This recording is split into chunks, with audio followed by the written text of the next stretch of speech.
健康2.0，陪你每天做一点，人生进健康。大家好，我是陈欣梅，我是伟如。今天要跟大家聊聊肺癌哦。其实肺癌观众朋友，你一定要非常留意，为什么呢？因为它是目前台湾癌症10大死亡原因之一的排名第1名，而且蝉年21年之久。因此呢，其实肺癌其实为什么它那么致命，很多人都在讨论。其实有个原因，大家都要特别留意是肺癌的早期，很多时候没有任何症状。当你咳嗽到医院，很多人都已经进到末期，因为现在很多人有概念就会去做一些健康检查。问题来啦，假设你今天真的出现肺结节，你到底该追踪还是要马上切除呢？今天这一集带你了解。没错，我们平常就要留心自己的身体状况，所以假设如果你有久咳不愈，甚至呼吸困难的状况，都要特别注意，有可能是你的肺部真的出现了一些状况喽。像是最近病逝的唐娜，她其实大概在30年前的时候，那个时候她就出现了红斑性狼疮跟僵直性脊椎炎，一直到2021年4月，她演唱会结束之后就有咳嗽的状况。当时呢，他们都以为只是单纯的小感冒，没有想到到年底再去做检查的时候，发现她已经是肺腺癌的第4期，而且当时医生也预估她的寿命最多只会到1年的时间。在这之后呢，她除了调理身体之外，她还是做了她平常很喜欢做的瑜伽啊、冥想，吃的也比较清淡，就这样平静的撑了4年。很不幸的，在今年10月还是病逝了。再来我们要看一个非常年轻的香港艺人柯伟林，才33岁，他在今年7月的时候就因为久咳不愈，当时他有去看医生，吃了抗生素，不过呢一直都没有好转。在做深入的追查，才发现原来他已经是肺腺癌的第4期。目前呢是他很积极的在做标靶治疗，也希望自己的身体可以越来越好。还有这位好小子严正国，他其实在去年的时候，他好朋友就说他11月就确诊他是肺腺癌的第4期，而且在这之前他是没有任何症状的，甚至到今年9月，他其实也有出席活动。不过眼尖的粉丝就发现，他整个人变得好消瘦，就这样抗癌1年的时间，病情急转直下，在今年10月他也是病逝。不过我想先问一下周医生，因为其实就像我们一开场提到了，肺癌真的蛮可怕。你看唐娜，她其实一开始的症状是咳嗽，但是一诊断就是第4期哦。肺癌在早期的时候真的没有什么症状吗？因为肺癌它本身，它在早期会因为它的结节长在靠近气道还是在边缘，会使得它的一些传统的咳嗽、胸痛、胸闷，因为这些结节靠近气管，比较容易被发现。但很多人的毛玻璃或结节会长在很边缘，如果在边缘的话，这些即使是肿瘤，它没有刺激到我们的咳嗽的一个相关反射，也不会造成痰量增加，也不会咳血，所以就不会被发现。所以它生长的位置、生长的速度，以及它同一时间有没有其他的伴随症状，由于很多人的一个结节被发现是因为咳嗽的症状，但咳嗽是一个非常常见的症状，所以常是咳嗽久咳之后，意外去做低剂量，发现0.几公分的结节，可这次就不是肿瘤所引起，所以也就是说，肿瘤的位置、肿瘤的大小，乃至于它相伴随的症状，都使得有时候结节会被发现，有时候不会。那假设说啦，我们说咳嗽其实算是一个比较不典型的症状，如果在肺癌真的比较严重的时候，会出现哪些症状？我们如果把肺癌当成是一个症状常见的话，就看它肿瘤所侵犯的部位。我们先用肺内来讲，侵犯到气管会有胸痛、胸闷或者是他的一个咳嗽，就是因为他的气道变得异常的敏感。有时候他的肿瘤如果塞住气管，痰就会增加，走路也会喘，所以这比较偏向我们叫肺内的一个症状。但肺外症状就更尴尬了，很多病人常常是因为脚痛、头痛或者是腰痛去做发现骨转移，这是因为它的肿瘤或许在肺部比较不敏感的地方，比较边缘，但它因为肿瘤会微小转移，到处乱跑，到骨头骨转移，它就造成压迫神经，所以这骨转移是一个常见骨头痛为症状来做表现。脑部常常病人好好的也不咳嗽，但是他一来就有一个昏迷来做表现。你是不是其实有过病人，就是一开始症状是咳嗽，但是当时就已经脑转移了？对，因为其实基本上脑转移，我们听到第4期大家觉得很可怕，可第4期是告诉我们在正子或核磁共振里面看到肿瘤有跑到肺外的一个地方。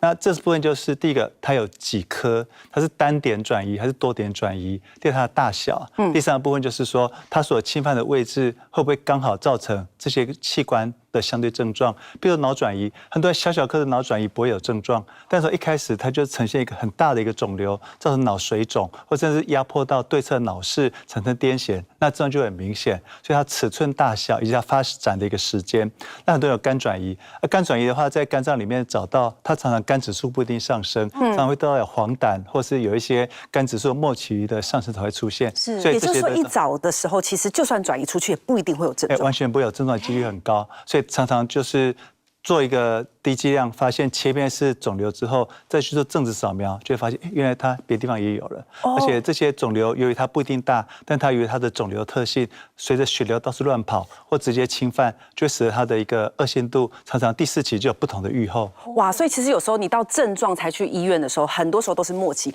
但我们可以看一下肺癌，其实还是有分不同的我们说形态，有什么小细胞型啦、鳞状细胞癌。那以台湾来讲的话，哪一种肺癌是最常见的？由于台湾抽烟的人口慢慢在减少，以前的工业区的污染也慢慢减少，所以现在以肺腺癌为主。我们目前比较关切的还是女生不抽烟的肺腺癌比例真的是太高了，其他小细胞、鳞状细胞癌或是大细胞肺癌跟抽烟或多或少相关，所以我们目前在注意的是非抽烟人口里面肺腺癌的增加，这部分比较困扰，因为它原因太多了。不过我们讲到说，其实肺癌算是一个蛮严重的问题，很多人都想说，那我应该要提早去看自己身体有没有一些潜在风险。我想先问一下叶医师，因为刚刚其实唐娜小姐有特别提到，她以前其实有得过自体免疫疾病，像是红斑性囊疮，它对于我们说肺癌的发生率或者是死亡率会上升吗？会，其实红斑性囊疮就是我们刚刚讲的一种自体免疫的疾病嘛。自体免疫疾病的病人，他的免疫系统其实跟常人是不一样的。那我们肿瘤细胞其实还是要靠我们的免疫力来把它做一个清除。对，所以当你的免疫力是异常的时候，你就比较容易会罹癌。但是我们可以想象到自体免疫疾病，很多人都说它是免疫力过度旺盛啊，那为什么会相反的，它没有办法处理这个癌症啊？对，它是比较旺盛，可是呢，它是一个不正常的旺盛，所以它会攻击我们自己的细胞。那还有就是很多这些自体免疫疾病的病人啊，我们会给他用免疫抑制剂来治疗，所以我们会压下他的免疫力。那所以这些治疗过程其实免疫力反而是低的。对。而且同时，除了我们说自体免疫疾病，我看到这边有个很特别的是基因，原来基因跟肺癌的发生率也会有关。对，其实我们台湾呢，就是有做一些基因的一些检查，那所以其实也在很多的这个国际性的期刊里面有发表，就是我们台湾的人呢，我们知道说有一个很重要的一个基因变异，就是 EGFR 这个基因的变异。有这个变异的人呢，他好处是你可以用针对这个基因变异而研发出来一些药，但是呢，坏处就是有这些基因变异的人呢，就是你一旦离肺癌的时候，也比较容易会有复发或转移的这个现象。那你说台湾有很多这样的研究，是因为台湾的 EGFR 这个基因突变的比例比较高吗？对，亚洲人有 EGFR 的比例的确是比较高的。对，像这些标靶药物，它原本在国外研发的时候，他们觉得效果不好，那是因为他们有这种标靶的病人比较少。可是亚洲人比较多，所以其实，那假设今天我们真的有罹患肺癌的时候，我们是去到胸腔科，医生就可能会做这些对应的基因检查吗？如果是肺腺癌的话，会，对，因为这个我们知道说，这个基因在肺腺癌来说是非常重要的。而且我们说，其实肺癌有些人其实一开始就是第4期，它也是我们死亡率最高的一种癌症。不过最近大家不要太担心，因为其实各种癌症的药物都一直在很近的进步嘛。我们看到有一种叫标靶治疗，跟一种很特别叫免疫治疗。你说这2种其实假设有机会治疗的话，整个存活率是有机会提升。对那其实他们一刚开始研发出来的时候，都是用在第4期的病人身上。那后来我们现在发觉说，你甚至把它往前拉就是术后的病人用了以后呢，第2期、第3期跟第1期，对他有时候在手术之前，他或者手术之后用的时候，也可以减低他的一个复发率。那当然他一刚开始就是研发是在第4期的病人身上嘛。所以其实我们有一些病人以前我们觉得说罹癌的病人、肺癌的病人能够活过5年的很少。对。可是我们现在发觉呢，有这些药物的帮忙的话呢，很多病人呢他都可以活超过5年。哇！你是不是有案例，他就是从一开始发现就是第4期，但是已经超过5年以上了？有啊。我之前的话呢，就像我昨天呢，我们在开会的时候就有我就发觉说，我们真的有一些病人，你算一算，他已经罹癌很久了6年、7年，甚至有超过10年的。真的？对，有些病人很幸运，一刚开始的时候呢，可能或者手术或者是第4期经过治疗之后，可以接得上这些标靶药物，那他的存活率就大大的增加了。所以现在肺癌大家不要真的太紧张，你还是可以跟医生讨论，说不定你有机会用这些特殊的治疗方法，可以大大增加存活率。没错，当我们肺部出了一些问题的时候，很常见就是会有咳喘甚至呼吸不顺畅的状况。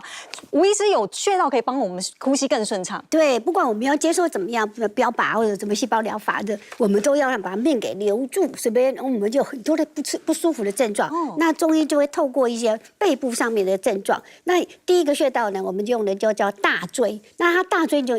顾名思义就是它呢，你的那个头往下的时候呢，沿着这个脖子往后摸的时候，会有一个凸出来的一个椎体很大，那个叫大椎。然后呢，这个大椎就很重要，它叫我们中医讲诸阳之会。那诸阳之会就是呢，它有这个我们身体有手足三阳经啊这些会经过它上来，或者是往下往上面走，所以这个部分很重要。所以大椎以这个大椎为起点，那这个地方呢，我们要做一个什么按摩啦，或者是贴这个我们所谓的血贴的药饼。然后呢，在旁边0.5寸的地方就是我们的定传。这个听到这个名字就知道它什么可以安定你的什么喘咳，在这个部分。所以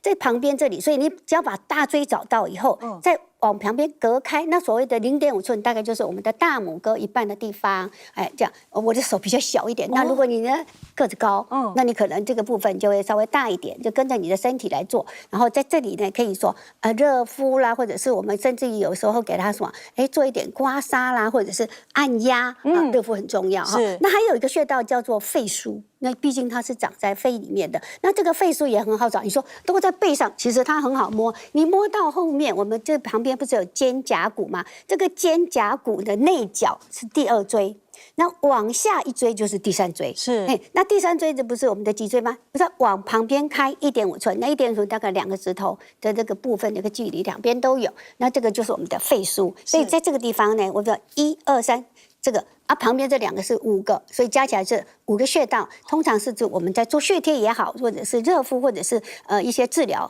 很好用的穴道。是，其实唐娜在确诊肺腺癌之后，她是持续有在做瑜伽。当我们在做瑜伽的时候，其实同时也可以训练我们的呼吸啊，米娅老师。没有错，今天呢，我就会教大家整个瑜伽拜日式的串联动作，借由这整组串联动作当中，一个呼吸一个动作，来增强我们的肺活量，然后提升我们呼吸的品质。好，首先我们双脚并拢在瑜伽垫的前端，准备好咯，吸气，双手往上来到天空，吐气的时候，我们慢慢的往前做前弯的动作。很多同学可能他的腿的后侧很紧绷，没有办法摸到地板怎么办？就是我，膝盖微弯就可以了。OK， 弯很多对，手指尖放在地板上，吸气，头抬，脊椎延伸，让你的腰背脊椎是打直的。吐气的时候，让双手5根手指头大大打开来，贴在地板上之后，右脚、左脚慢慢的往前。好，吸气的时候，膝盖微微落地；吐气的时候呢，膝盖我们的手肘微弯，来到往下，直接趴下来就可以了。吸气的时候，慢慢往上，来到蛇式。吐气的时候，双脚勾，经过一个4足跪姿，慢慢的来到下犬式。在下犬式深吸深吐，每一次的呼吸都要保持它的深度跟长度。在这里停留5个呼吸之后，我们慢慢踮脚，膝盖微弯，轻轻的在吐气里面来到手掌的后方，然后吸气，再次头抬，脊椎延伸，记得都可以膝盖弯哦。吐气的时候加深你的前弯，再来吸气，双手往上来到天空，吐气的时候我们就回到原点了。哇，对，每一个动作一个呼吸。是。那如果说你会发现我在这个动作当中，下一个吐气我就要做下一个动作了，来不及怎么办？没关系，在这个呼吸里面再来一个吸吐，然后保持住。你记得我下一个动作到下犬是吐气，你只要再上一个动作吸吐吸，再到吐气就可以了。好，如果你是进阶的练习者的话，那就可以更完整的用你的呼吸来做这个串联。吸气，双手往上来到天空，这是进阶的哦。是的，没错。吐气的时候前弯。吸气，头抬，脊椎延伸；吐气，直接来到 Chaturanga 手肘弯鳄鱼式。吸气往上，上犬式；吐气下犬式。一样，我们停留5个深吸吐之后，再下一个吐气，踮脚，膝盖微弯，往前轻轻的跳到双手中间。吸气，抬头，脊椎延伸；吐气，加深你的前弯。下一个吸气，慢慢的来到天空。回到我们胸口，来到原点，就是这样的一个串联。哇，所以大家就可以学这个所谓的拜日式，对不对？其实真的做一半，我就觉得身体很舒服。光回来再教你2招呼吸法，帮你排除肺部浊气哦。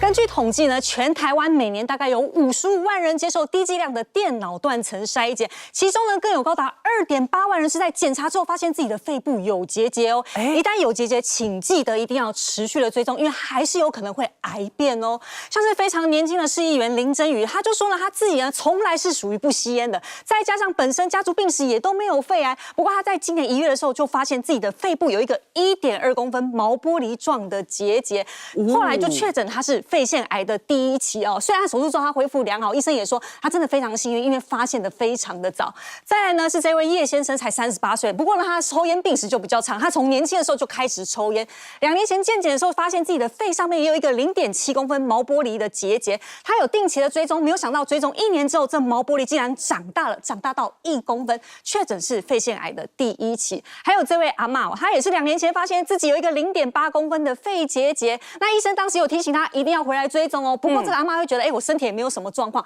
她是拖到今年才回去做检查，结果这个肺结节竟然长大了1倍，她也变成了早期的肺腺癌。医生也说，假设再晚个1年的话，她很有可能直接变成肺癌的末期。其实我觉得现在观众朋友比较有概念，会知道说，其实假设今天要预防肺癌，可能最好的方式就是健康检查。但每次检查出来发现肺结节，你会心里凉了一半。如果看到是毛玻璃状肺结节，你就会觉得哇惨了，我可能是得到癌症的。不过叶医师，其实所谓的毛玻璃状肺结节还有很多可能嘛，发炎也可能会。那到底它在影像上会什么样方式呈现？所以其实我们在接到报告的时候，报告可能会跟我们说，你有毛玻璃的结节啦，或者说有部分实质的结节，或者说是实心的结节、钙化结节，这些都是我们的术语啦啊。那大家最怕的就是毛玻璃状的，听钙化2个字也会腿软。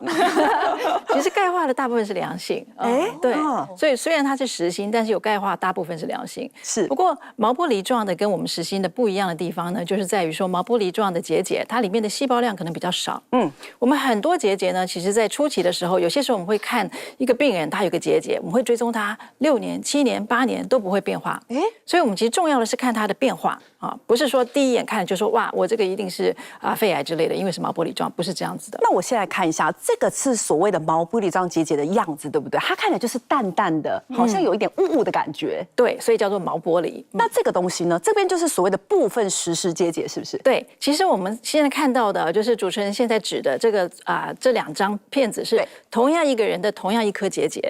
哦。它在比较边缘的地方呢，因为它边缘的部分它的这个细胞量比较少，所以看起来整个都是毛玻璃。可是它比较接近中间的时候呢，就可以开始看到一些实心的部分。然后到了左下角的这张呢，你就可以看到它其实中间的部分是有个完整的扎实的。是对。那这个病人很不幸的，他的确是一个癌症。所以我们刚刚要讲的就是说，并不是毛玻璃就一定是坏的啊。那但是呢，你看到实心的部分呢，有可能是代表它细胞量变多了。那这个时候呢，你就要小心。所以它这个结节变大，或者原本不实心变成实心，都是一个警讯。那我们这边看到有一个，它是合并实心跟钙化。我们以前的概念都会觉得说，好像我们如果今天看到个影像乱乱的，就可能会是癌症。但是你说其实这一个是良性的，是不是？对，那是一个病人，他以前有过肺结核，所以只要你肺部里面有任何的伤害过啦、发炎也好，它都可能会留下，就必走过必留下痕迹嘛。对。那所以它留下痕迹以后呢，它就有可能会有看到这些类似，我们叫把它结节，就说有看到一颗东西，只是这样子的意思。所以其实我们还是有概念，做完健康检查，你不要觉得报告怎么样，我们以后再看，而是你要先去找胸腔科医师好好的讨论一下。这2个据说是你的案例，我们看一下它的结节尺寸，我们感觉0.8公分应该没什么吧？这个还是0.6公分哦，但是这2位后来都是肺癌啊。对，而且这2位都很年轻哦，我们可以看到这个女性，她才29岁，所以其实我们常常我们看到结节，然后这个病人如果说很年轻，我们就会说，哎呀，这个是癌症的机会应该是不高啦。没错。可是呢，也有几个警讯，因为这个病人他有很强的肺癌的家族史，所以呢，他一听到他有结节，因为他们已经家里太多人有过类似的情况，他就去动手术，结果发觉是早期的肺癌。而且你看这个影像一点点而已，在这个地方，对，非常小颗。其实没有仔细看是几乎看不太到的。那这个男生更夸张，他才0.6公分哎。对。那这个呢，其实这个病人他是有危险因子的，因为他也是抽烟者。所以抽烟啦、空污啦，这些其实都是肺癌的危险因子。那这个病人呢，他就是一个很典型的，第一次做了以后，看到有异常，可是呢，就去办他的事情了啊，忘记追踪，忘了追踪。对，结果过了5年后。后再回来看的时候，哇，一下就变得这么大了，也是肺癌。太明显了吧？这个是上面它在5年前，它5年之后这一颗从0.6长到2.5公分，所以这种快速变大其实也是判断癌症的一个依据，对不对？对，就是变脓或变大啊，都是我们要小心的。所以其实概念就是说，我们除了做健康检查，我们还要把这个片子拿去给医生看，而且看完还不止哦，有时候医生没有办法直接给答案，对，还要用追踪的方式来看。不过我们刚刚特别提到说，包括说实心又或者是钙化，不一定代表它就是恶性。但周医师，你说当我们的影像出现很特别的表现的时候，恶性的可能性就很高了啊。对，因为一般来说，由于肿瘤它的生长是比较不会被组织所限制，所以它通常会怪形怪状。第一个部分它不是那么的圆，因为它由于它不同的地方，它会突破生长。第二部分它会有附近的血流的供应增加，所以常常看到一个血管通进去，或是它在跟肋膜之间会有一些互相的一个交通的一个情况，或是一个放射状。所以我们去看它形状的同时，也会注意附近的发炎厉不厉害。就像我们看这个病人，他的电脑断层看起来就有点类似像是一个放射状，但是有另外一个地方也说明它可能是良性的，因为它的正中央有一个中空，那是气管通透的地方，所以它并不是像一般肿瘤一样把气管都压扁，所以这时候就变成要整体去判断，所以最终尺寸也会注意中间的一些形态、一些改变，才能够有效去判断什么时候该开刀。那你刚刚讲到了一个东西叫做尺寸嘛？尺寸我们应该要怎么做判断？通常目前还是用0.8公分左右来做判断。0.8公分以上的话，你可以选择开刀或密切追踪半年或1年。有家族史就要追踪快一点。但是就像刚刚叶医师所提的，0.4到0.8不代表就没有，所以有时候要不要开刀其实也是两难了哈。所以如果说无法决定要不要开刀，对于0.8公分这一种，也许可以考虑用电脑断层导引穿刺来看一看这个里面中间有没有办法拿到实质的一些组织做化验。所以你说其实0.8是一个很重要的关键，但我们可以想到刚刚的2个案例一个是0.7，一个是0.8，但是它在很短时间1年内就变成1公分哦。到底有没有什么特殊的状况下，我们这个肺结节会长得特别快？因为就回到它为什么结节会产生哈，所以事实上来讲，电脑断层的关键点会是要追踪这件事情，不是只看单次。所以这个病人他明明没有危险因子，可是就有一个0.7、0.8公分的一个结节。我必须要说明0.7跟0.8它的量测其实是很主观的，就搞不好别的医师量测0.8。然后，可是这个医师量是0.7，因为那就是一个尺寸拉的部分。所以这种情况下，其实不管怎么样，如果说已经是临界点0.7、0.8，最好就是半年追踪一次。那危险史就譬如说家族史要注意，空污要注意，然后女性要去注意，第一个是荷尔蒙的影响，或是说她的家族母亲的一些直系亲属。那在外在的话，就譬如说油烟然后周遭的环境，或是说她本身她有一些气潮上物的一些暴露，所以这危险因子越高，越要密切去注意这些肿瘤从良性变恶性的几率相对增加。是因为我每天都要呼吸，你根本没有办法确定你吸入的到底是危险因子还是什么样的东西。最重要的就是要把我们肺部的浊气给排出来。米娅老师可以靠呼吸法把我们肺部浊气给排干净啊。是的，没有错。今天呢，我们就会借由2-4呼吸法这个瑜伽呼吸法的练习，来让我们肺部的那个废气可以排得更加的彻底。所谓的2-4，它指的是我们的吸气是2秒，然后我们的吐气是4秒。也就是说，你不一定，可是每个人呼吸的长度是不一样的，对不对？你只要记得你的吐气是你吸气的2倍就可以了。好，在练习这个2-4呼吸法之前呢，首先你要熟悉的是腹式呼吸法。所以呢，请想象你的肚子就像一颗气球一样，当气进入你的腹部的时候，这颗气球就会扩张膨胀了。吐气的时候，气球的气放掉，就会慢慢的往内收缩。记得这个感觉，吸气，吐气，收进去，再来吸气，吐气。好，我们就要加入我们2-4呼吸法练习咯。吸气，1、2。吐2、3、4，吸2，吐2、3、4，再来吸2，吐2、3、4，你就感觉哇，借由这个长时间的吐气，把你的这个废气给它排得更加的完整。这个动作你可以做3分钟，非常非常建议大家可以在睡前可以双脚膝盖弯，踩在我们的床上，躺着做，那个状态是最最放松的哦。第二个呼吸法的练习呢，叫做胸廓扩张呼吸法，跟我们平常大家常听过胸式呼吸法是这样。这是不对的，这是不一样，这是错的。对，这样的呼吸我们是很短浅的，常常我很紧张、有压力的时候就会这样呼吸。No， 我们不要做这个，把我们的5根手指头都给它打开来，放在我们肋骨的位置，这是我们的胸廓。好，在这里吸气的时候跟腹式也不一样了，往上走一点，吸气。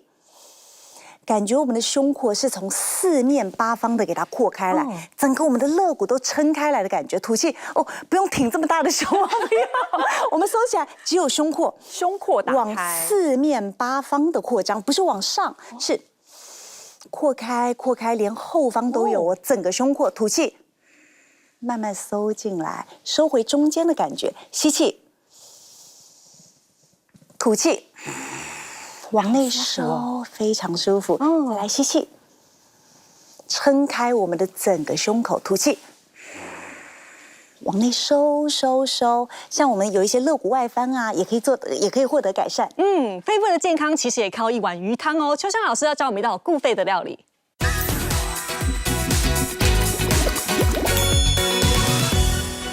我们肺部的浊气其实也可以靠中药材来排除哦。像秋香老师今天就用5味的中药材，再搭配鱼汤，要做一个药膳的鱼料理。是，那我先把鱼放下去煎哈，我再来跟大家讲我怎么样处理那个药材哈。好，那锅子热的时候，我们把这个油呢放下去。那我今天用的是一个鲈鱼哦，那这个鲈鱼呢就是鱼皮给它向下，先煎，对，先煎鱼皮哈，鱼皮的地方向下。可是我有发现，秋香老师这一次切的鱼块是蛮大片的。对，因为这样比较不会散开。哦，因为我们现在做的是一个汤品，对不对？对，是。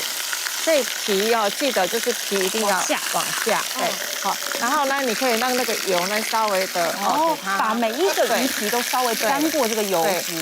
你现在有没有闻到香味出来？有，因为只要有煎过那个鱼汤呢，喝起来就会不一样。哦，所以烹调工序就差很多。对，那如果你想要喝那个白白的奶汤，你就在翻面再煎一下哈。那我们今天因为做药膳汤，所以就是基本上我就是稍微的这样子煎一下就好。那今天这个是取的是新鲜的鲈鱼，所以刚刚新梅问的就是说我今天就是切的比较大块，因为它有鱼刺，那我怕就是家里老人小孩要吃的话，你切大块鱼刺比较好挑，非常好挑，对，好，那我现在煎好，就是煎香的时候哈，我把火关小，然后呢，先把这个米酒下去，米酒下去进去，很热闹，对不对？对，好，那我现在我把这个高汤加进去，哈，这时候就直接下去了，是，我就加高汤哈，因为要让它去滚一下嘛，哈，然后高汤下来的时候，我就把这个药材放进去哦，那这个药材呢，来我就全部放进去。这个药材有哪些啊？好，那新妹你帮我盖上盖子，我再跟大家讲一下哈。好，我们刚刚不是一开头就有讲说中药5宝吗？哈，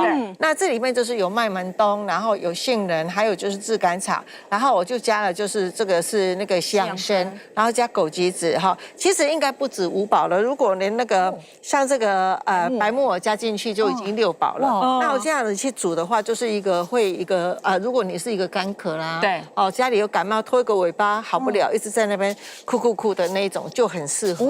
而且邱老师刚刚思佳说，他们家里如果有人咳嗽的时候，他会炖这个汤给他们喝。那我想问一下吴医师，这边前面有5个中药材，他们对护肺有什么帮助？你会发现他用那个杏仁啊、麦门冬啊、西洋参啊、枸杞子啊，那这个部分都可以的养肺的，在这个部分，然后还有一些就是补气的一个作用，这样。那我今天也有带来一个，就是呢可以补肺健脾，还可以防敏茶哈。那这个茶呢，可以跟那个就是秋香老师的做一个呼应。那除了他刚刚补之外呢，你会发现我们就有些久咳的病人，他可能检查起来都还好，那就是你在追踪什么这个部分，但是呢，他就常常会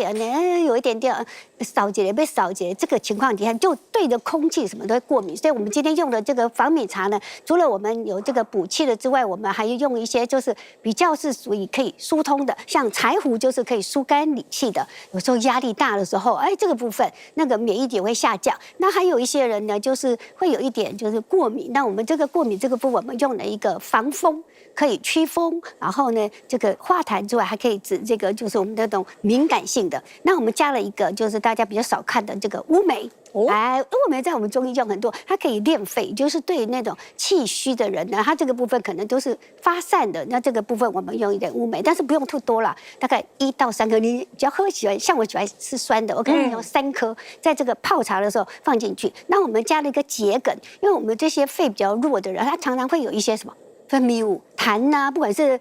黏黏的，然后或者是白白的，这个部分呢，给它做一个什么黏膜上的一个帮忙它的修复。那我们加了一个，刚刚我们要什么？健脾，我们用了一个陈皮，很简单的陈皮，那它可以健脾祛湿这个部分之外呢，我们还加了一个那个秋香老师也用到的甘草。那甘草呢，就像老师的用的就是一般的甘草，可能就炙甘草，这甘草就有用蜜下去，因为它做药膳，这个汤汁就会觉得很有味道，很甜，带一点辛香甜的。那我今天用的是生甘草，那这个生甘草它本身就可以化痰，可以补中益气，然后可以缓急止痛。那这个部分，那当然我们要加一点，可以把我们的维他命呢身体来补上呢，我们叫红枣，这个部分用进来，然后呢再把这个东西来给它泡茶，泡的时候这个乌梅放进去，你会发现它对于这种久咳啦，或者是敏感型的，这个部分，不错的。所以像冬天这个时候，其实我们就可以喝这个，尤其有些人还会有过敏体质，其实也可以喝一下，帮你的肺修复一下。同一时间，我这边已经煮滚了，是这边煮滚了哈，来我们看一下哈，就是让这些鱼肉呢，把它就是稍微的煮熟哈。那我们呢，就这个时候因为药材下去了嘛，那我这个时候我们再把这些木耳放进去，煮滚的时候再把白木耳丢下。那因为木耳我已经有前处理，就是你事先把它浸泡好了，你必须要先去把它汆烫，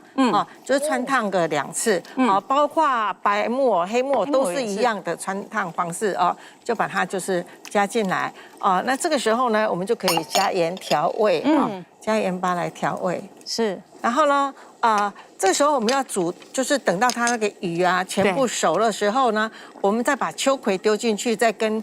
我有切的一些嫩姜丝，那个杏仁现在也要丢进去这个时候才丢啊？是，一起丢，因为它只要煮滚了就可以了。是，那最后再加那2样就可以了。我们这个保护肺部的料理就完成喽。中药五宝来复肺，快喝这道双耳养肺鱼汤。鲜嫩鱼肉与丰富的膳食纤维白木耳一同炖煮，药膳香气浓郁，帮你润肺止咳又补气。广告回来跟你聊聊一个肺部疾病，据说罹患它，你的肺会像菜瓜布一样粗糙哦。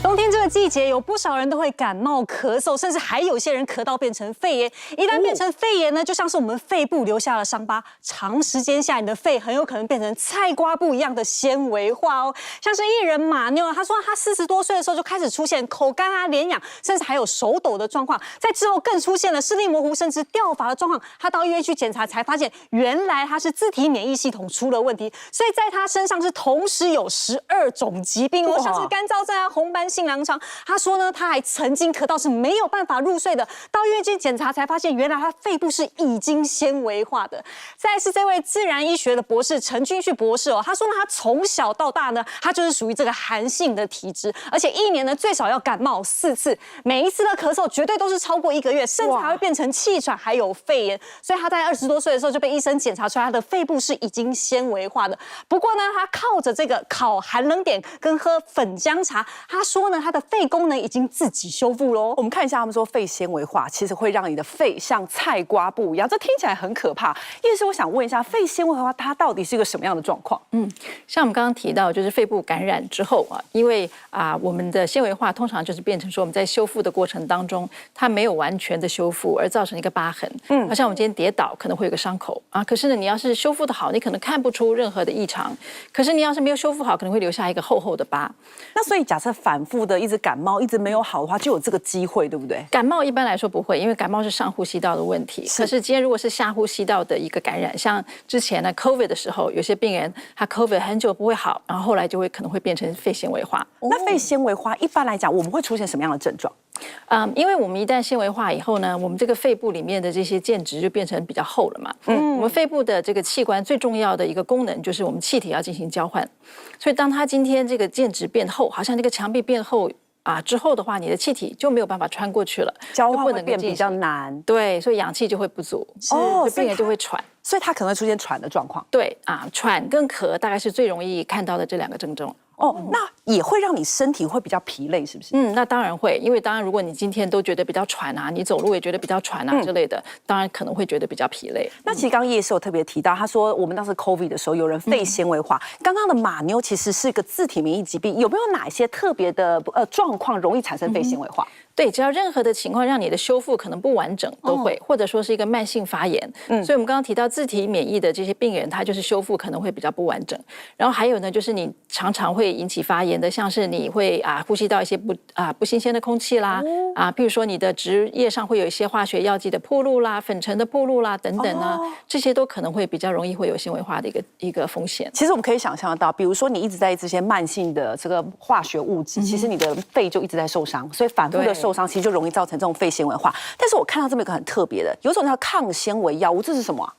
它就是让我们这个纤维化的这个速度呢减缓。所以现在呢，其实健保也有在支付像这样子的一个药物，所以如果有符合这些规定的病人呢，可以去申请这样子的药物，那它可以减缓它纤维化的一个速度，会使你的肺功能比较不会这么快速的恶化。所以假设你已经有肺纤维化的状况，你还是可以去找胸腔科医生，可能有机会开这个药就可以延缓你的病程哦。是我们刚刚有提到那个陈博士，自然医学的博士，他说他的肺部自己修复，他靠的是烤寒冷点跟喝粉浆肠。吴医师你怎么看啊？也就是说，他说的这个寒冷点，就是表示呢，我们在不舒服的时候，你会觉得背上或者是颈部这个部分就会觉得有点胃刮开来，就像你在感冒之前有没有就开始发烧那样。所以这个部分我们就是推测的，应该是在说我们那个像中医这个3-9贴。那3-9贴大家知道，它是在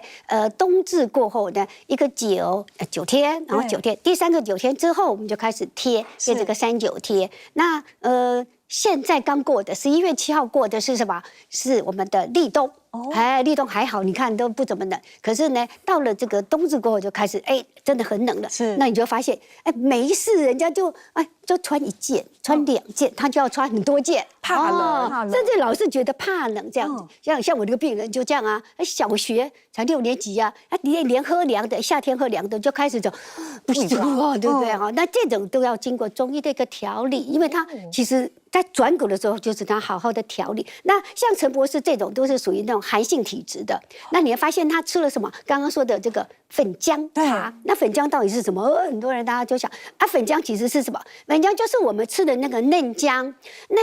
然后之后比如说这个在土里面长到4到6个月，这个就是我们的刚长出来的浆的孩子。嫩浆、子浆，然后呢，再过了这个3个月之后呢，大概就长出来就是粉浆。它不是粉色的啦，它的粉浆就是说你吃的时候那个质感会比较粉嫩嫩的，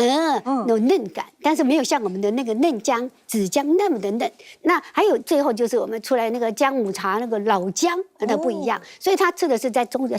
中间的这一层，就是我们的粉浆。那我个人呢，我们也会吃这个粉浆。那这个粉浆呢，就是我用的是，其实我是嫩浆粉浆，因为嫩浆很难买，一下子就变成的嘛，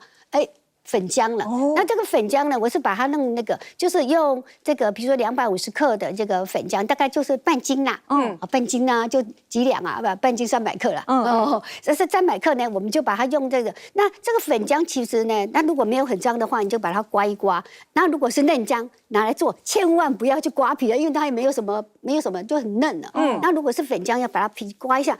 洗干净之后，然后呢，再用这个洗干净以后，再用这个盐巴去给它搓一搓，给它杀这个水。杀水以后呢，再把这个醋啊、糖啊放进去，给它放1个晚上，可以入到我们的这个肺跟我们的脾，对我们的这个部分呢有调整的效果。不过我们讲到说这个肺纤维化，刚刚有提到自体免疫疾病可能会增加，吸入有害物质会增加，但周师你很特别，是你有个案例，它是胃食道逆流，结果产生肺纤维化。其实肺部纤维化目前最困难是找到病因。那病因这个部分原因是要找到肺部渐进性的一个纤维化的话，其实各式各样都要去查。一个部分就是胃酸，因为其实许多严重胃酸的病患在夜间睡觉的时候火烧心，这些胃酸的部分会跑到咽喉、跑到声带附近，在睡觉的时候被吸进去，因为我们呼吸是往深处吸，所以肺泡受到影响的几率相对增加。有时候甚至一些我们叫做肠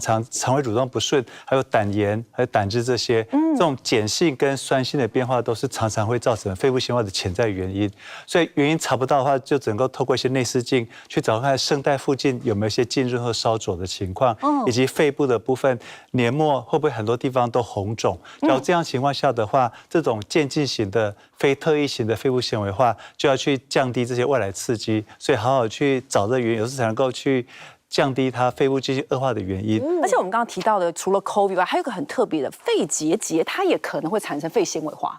肺结节跟肺部纤维化是蛋生鸡，鸡生蛋的一个问题。真的因为有时候结节它是因为它修补的过程中造成周遭一些结缔组织的产生，所以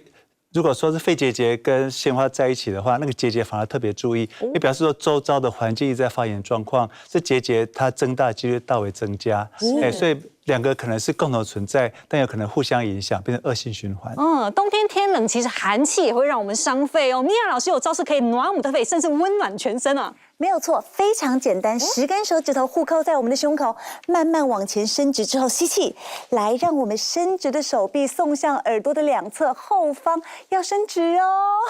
吐气的时候可能没有办法哦。尾椎卷，肚子收，拱背，视线看向你的腹部，深深的吸气，再往上，将你的手臂送向耳朵的后方，腋下也打开了，扩开你的胸口。吐气的时候，尾椎卷，肚子收，只要5到10次，你就会发现非常带着温度的那些血液送到了你手指的方向，全身都会热起来。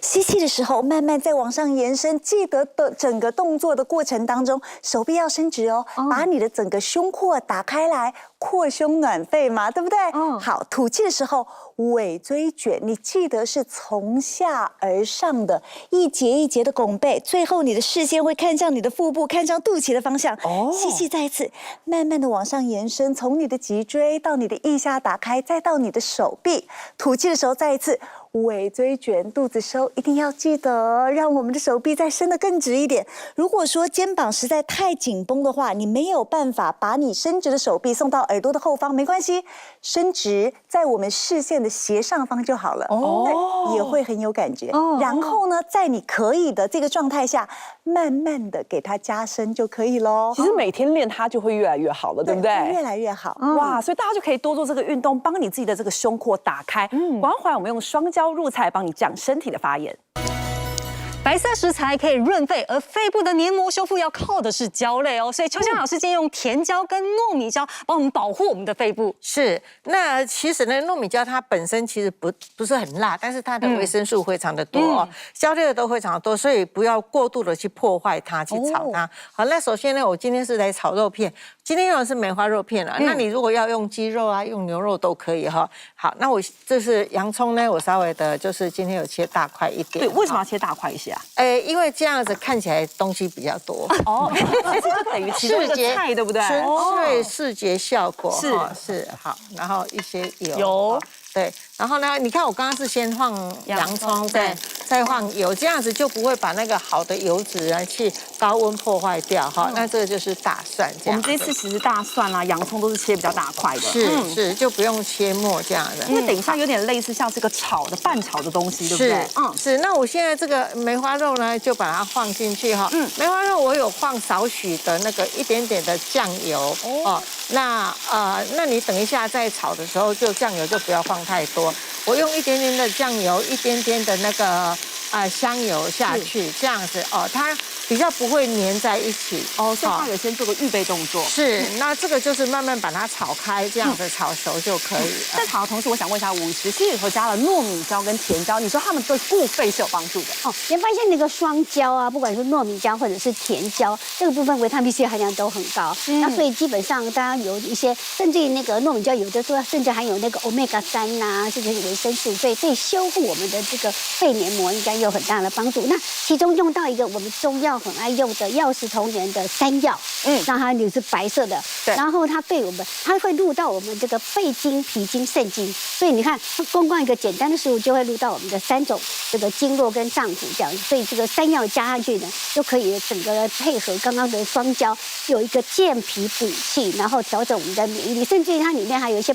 白色的洋葱啊，这些都很帮助我们的肺啊，或者是我们的免疫力跟这个整个的调整我们的这个肺系的系统。对，而且同时，其实吴医师有提到，除了我们刚刚说糯米胶跟甜胶，里头加了很多白色的东西。其实白色的东西也帮助肺部。同时，其实我们这个肉片已经炒得差不多了。是这个炒得差不多的时候哈，我们就会把这个山药放进去，好，山药的水就不用下去了哈。在放这个山药以前呢，我们就给它出锅香哈，这个酱油出锅。所以一点点就好哦，哈！我注意到你是放在两边，而且都只加一些些。对，就是在锅子，不是在食材，是在锅子，然后它的香味就会出来。所以我们刚刚的肉片其实已经有经过腌制了，一点点，对。所以你这样子的一个做法哈，它就会肉的香气就会比较香，这样。哦，好，这个时候我们再把山药放进来。那你说这种放在旁边是肉片特别可以这样做，还是我们一些大块的肉也可以这样做？都可以，都可以。就是你如果你要那个肉的颜色不是酱油烧的颜色，是要它的比较本来的比如说我们今天五彩缤纷的颜色。但是呢，我要有一个酱香，所以你就是在触锅底让那个酱香出来。也就是说，如果我的肉不要吃色的时候，我们就可以趁机放在我们的锅子上，它同时又有酱香，但它同时又可以不会影响我们的外观。是。好，那这个就是绍兴酒，我把它放进去。绍兴酒哦，好，就把它就是再炒一下。那山药因为可以吃脆口的哦。好，那我现在就可以把这个椒放进来了。那一般的那个餐厅在炒这个椒啊，他们都是过油定色哈。那其实这样子的油脂呢，跟它的油脂就增加，但是养分又减少，所以是不对的哈。好，那我们现在这样子，因为有一点水分，所以你炒起来的椒就会颜色很漂亮啊。好，那最后就是调一点。而且我发现，其实秋香老师刚刚用这个大块洋葱，我觉得有点道理，因为有些人不太敢吃洋葱，但是你看哦，现在山药的尺寸跟洋葱很像，所以有些人在家里吃的时候，不小心你就把这两个东西都吃进去，而且洋葱其实对身体也很加分啊，就可以骗一下哈，好，这样就完成了。哇，所以这个保护肺的料理就完成了。